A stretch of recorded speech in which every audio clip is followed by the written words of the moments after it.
Today, we're going to talk about building and using raised beds. Raised beds are an excellent option for gardening, especially for those with limited space or poor soil conditions.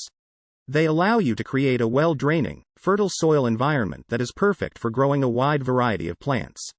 Building a raised bed is relatively simple. You will need to gather materials such as lumber, screws, and soil. You can build a raised bed of any size and shape, but it's important to make sure that the bed is at least 6 inches deep. Once you have your materials, you can use a saw to cut the lumber to the desired size and a drill to make holes for the screws.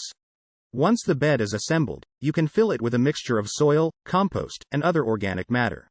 One of the best things about raised beds is that you can plant them with a wide variety of vegetables, herbs, and flowers. They are great for small gardens or for people who want to grow their own food but have limited space. By building and using raised beds, you can improve your gardening success and enjoy a bountiful harvest. Check the link below to start your journey to a beautiful and bountiful garden.